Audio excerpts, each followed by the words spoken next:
दोस्तों आज हम बात करेंगे इंफोसिस कंपनी के बारे में कि कैसे इंफोसिस के फाउंडर मिस्टर नारायण मूर्ति ने अपनी वाइफ से 10,000 रुपए मांगकर अपना बिजनेस स्टार्ट किया। कैसे ये बिना कंप्यूटर 2 साल काम करने के बावजूद इंडिया की सेकेंड लार्जेस्ट आईटी कंपनी है। अपने घर को ऑफिस के रूप में काम लेने वाले मिस्टर मूर्ति कैसे इंफोसिस के बिजनेस को दुनिया के 25 देशों तक ले गए, तो ये सब जानेंगे हम इस वीडियो में डिटेल्ड केस स्टडी के साथ। तो इस वीडियो को एंड तक जरूर देखिएगा और इसी तरह के नॉलेजेबल वीडियोज के लिए हमारे यूट्यूब चैनल को सब्सक्राइब करके बेल आइकन जरूर प्रेस कर दें। हेलो फ्रेंड्स, मैं हूं धीरेन्द्र। स्वागत है आपका हमारे यूट्यूब चैनल धीरू टॉक्स पर। मिस्टर नागवर रामाराव नारायण मूर्ति जो कि फ्रांस के पेरिस में जॉब करते थे, लेकिन वो अपने जॉब से सेटिस्फाई नहीं थे, तो उन्होंने 1973 में अपने जॉब से रिजाइन कर दिया और वापस इंडिया आ गए। इंडिया में इन्होंने अपना बिजनेस प्लान किया और 1975 में इन्होंने एक कंसल्टिंग कंपनी स्टार्ट की, सॉफ्टोनिक्स। करीब 1.5 साल इस कंपनी में काम करने के बाद उन्होंने देखा कि कंपनी काफी लॉस में जा रही है, तो उन्होंने इस कंपनी को बंद कर दिया। इसके बाद इनकी शादी हो गई मिस सुधा मूर्ति के साथ। परिवार का खर्चा चलाने के लिए इनको काफी दिक्कतें आने लगी। इसके लिए इन्होंने पाटनी कंप्यूटर सिस्टम्स पीसीएस में as a IT engineer job करने लगे। यहां भी अपनी जॉब से सेटिस्फाई नहीं थे और इसी कंपनी के 7 कलीग्स के साथ इन्होंने कंपनी से रिजाइन कर लिया और अपना खुद का बिजनेस करने के लिए सोचने लगे। लेकिन बिजनेस चलाने के लिए इनके पास पैसा नहीं था, तो ये अपनी वाइफ मिस सुधा मूर्ति के पास गए और उन्होंने अपनी प्रॉब्लम्स उनको बताई। तो इनकी वाइफ मिस सुधा मूर्ति ने इनको 10,000 रुपए दिए। अब इनके पास एक और प्रॉब्लम थी कि इतने महंगे ऑफिस का अरेंजमेंट ये कैसे करे, तो इन्होंने अपने घर को ही ऑफिस बना लिया।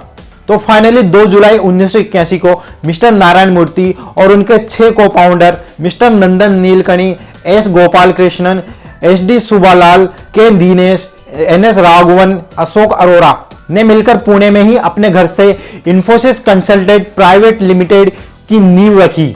ये सारे पीसीएस कंपनी के ही एम्प्लॉय थे जो कि कोडिंग और आईटी एक्सपर्ट थे।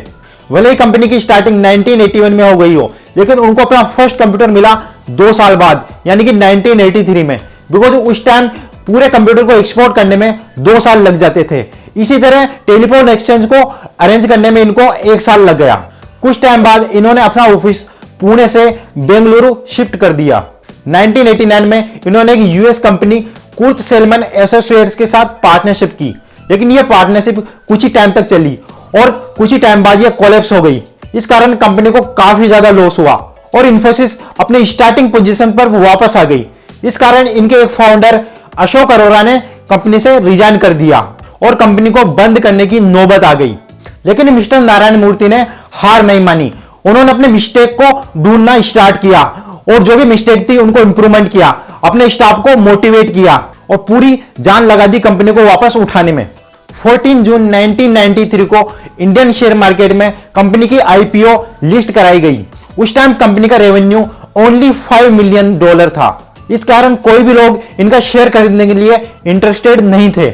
इस कारण कंपनी का आईपीओ यानी कि इनिशियल पब्लिक ऑफरिंग 13% अनसब्सक्राइब चला गया। इसके बाद आई 11 मार्च 1999, जब अमेरिकन स्टॉक एक्सचेंज में लिस्ट होने वाली इंफोसिस कंपनी इंडिया की फर्स्ट आईटी कंपनी बनी।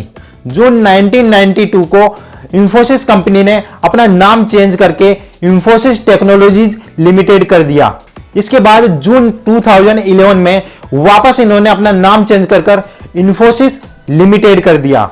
आपको जानकर हैरानी होगी कि इनको अपना फर्स्ट $1 बिलियन रेवेन्यू जनरेट करने के लिए 23 साल लग गए, यानी कि 2004 में। वही फाइनेंशियल ईयर 2020 में इनका रेवेन्यू था $13 बिलियन। अगर हम बात करें इंफोसिस कंपनी क्या काम करती है, तो ये आउटसोर्सिंग सर्विसेज और आईटी सर्विसेज अपने क्लाइंट्स को प्रोवाइड करती है। आउटसोर्सिंग सर्विसेज में कस्टमर सर्विस से रिलेटेड वर्क होते हैं, जैसे कि call centre, data entry, technical support, sales and marketing, social media handling, ये सब।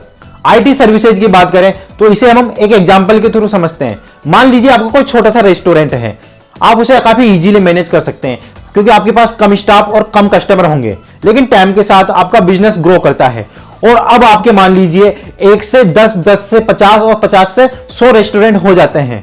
तो अब आपके सामने एक प्रॉब्लम होगी कि कैसे आप उन 100 रेस्टोरेंट, उनके एम्प्लॉइज, कस्टमर, इन्वेंट्री को इजीली मैनेज करें। तो इन सबको मैनेज करने के लिए आपको इन्फोसिस जैसी आईटी कंपनी की जरूरत पड़ेगी, बिकॉज इन्फोसिस आपको आईटी सर्विसेज प्रोवाइड करेगी, जैसे कि आपके लिए आईटी एप्लीकेशंस और वेबसाइट क्रिएट करेगी, जिससे आप काफी इजीली अपने बिजनेस को मैनेज कर सकते हैं। साथ ही मेंटेनेंस और आईटी सपोर्ट भी ये प्रोवाइड करेंगे आपको। ये सारी सर्विसेज इन्फोसिस 45 से ज्यादा कंट्रीज में प्रोवाइड करती है। वर्ल्ड वाइड इन्फोसिस के 123 डेवलपमेंट सेंटर और 82 सेल्स एंड मार्केटिंग ऑफिसेज हैं। इनमें करीब 2.5 लाख से ज्यादा एम्प्लॉइज वर्क करते हैं। इन्फोसिस का इंडिया हेडक्वार्टर है बेंगलुरु में, वही यूएस हेडक्वार्टर है फ्रीमंट कैलिफोर्निया में। 2 जनवरी 2018 से इन्फोसिस कंपनी के सीईओ हैं सलील पारेख। आज इन्फोसिस टीसीएस कंपनी के बाद में इंडिया की सेकेंड लार्जेस्ट आईटी कंपनी है। मैसूर में इन्फोसिस ग्लोबल एजुकेशन सेंटर के नाम से इन्फोसिस की वर्ल्ड की लार्जेस्ट कॉर्पोरेट यूनिवर्सिटी है, जो कि 337 एकड़ फैली हुई है, जिसमें 200 क्लासरूम अवेलेबल है। यहाँ sports, swimming pool, gym, private multiplex, ये सब फैसिलिटीज अवेलेबल है। 1996 में इन्होंने रूरल डेवलपमेंट, हेल्थ केयर और एजुकेशन के लिए इन्फोसिस फाउंडेशन की स्थापना की। इस फाउंडेशन ने फ्लड इफेक्टेड एरियाज में कई सारे मकान बनवाए, कई सारे टॉयलेट्स बनवाए।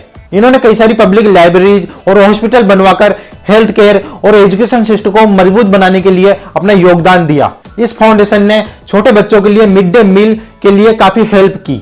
वही साइंस और रिसर्च सेक्टर में इन्होंने कई सारे अच्छे स्टूडेंट्स को प्राइज दिए। तो दोस्तों, ये थी इन्फोसिस की सक्सेस स्टोरी। इसी तरह के और नॉलेजेबल वीडियोज के लिए आप हमारे YouTube चैनल को सब्सक्राइब करके बेल आइकन जरूर प्रेस कर दें, ताकि इसी तरह के वीडियोज आपको मिलते रहें। और नीचे कमेंट करके हमें बताएं कि नेक्स्ट वीडियो आपको किस टॉपिक पर चाहिए। इस वीडियो को अपने फ्रेंड्स और रिलेटिव्स को जरूर शेयर करें। तो मिलते हैं नेक्स्ट वीडियो में नए टॉपिक के साथ। Thank you.